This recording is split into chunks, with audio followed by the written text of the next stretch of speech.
Kadalasan pag nakakabili ko ng isda, sinasabawan ko. Kasi nga, minsan marami kami sa bahay. Depende sa kung anong isda ang nabili ko.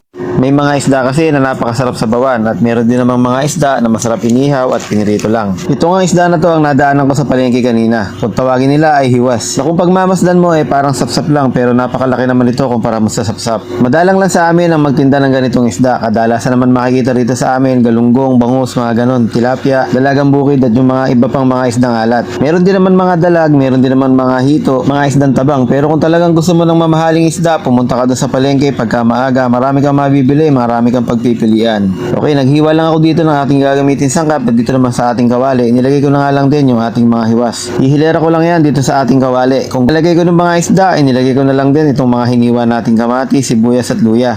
Napakasarap kasi ng sabaw ng isda na to. Pati naman laman itong isdang hiwas na to, napakasarap. Nilagyan ko na rin ito ng asin at saka ng siling haba. Then sasabawan natin to. Mas maganda kung meron kayong hugas bigas. Hindi ko kasi nabanggit dun sa nagsalang ng aming sinahing na kailangan ko yung hugas bigas. Kaya naman ito na lang ang nilagay ko. Malinis na tubig na lang. Mga ilang minuto nga ang nakalipas, kulong-kulo na nga yung ating nakasalang at malambot na nga itong ating mga nilagay ng mga sangkap-sangkap. At pati na rin yung isda, luto na rin. Kaya naman nilagay na natin yung ating mga gulay-gulay. Meron tayong mustasa at meron tayong talbos ng kamote. Meron din ako ditong bagoong alamang at lalagyan ko lang ito ng isang kutsarang mahigit. Masarap din kasi yung ibinibigay ng bagoong alamang pagka nilagyan natin yung sinigang. At sa bandang huli nga ng ating pagluluto, ilalagay na natin yung ating pampaasim. Mas masarap sana kung meron tayong bunga ng sampalok. Pero dahil wala, umasa na lang tayo sa mga nabibiling powder. Habang hinahalo-halo ko pa ng sandok itong ating niluluto, gusto ko lang batiin si Mr. Alan Ross Santana Jr. Binabati ko rin po si Ma'am Gemma Cerato.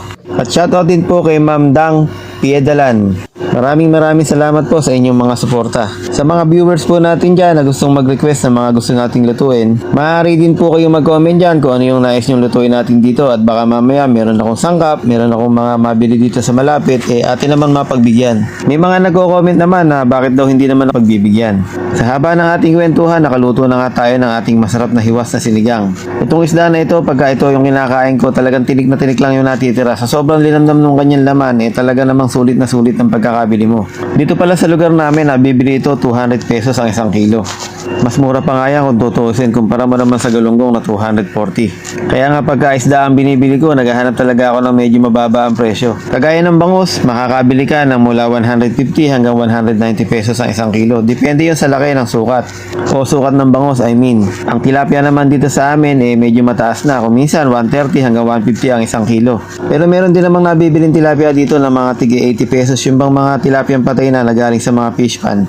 Mas mura yung mga ganon. Kaya pag may time at nakakabili ko ng maaga sa palengke, yun na lang ang binibili kong mga tilapia, yung mumurahin lang.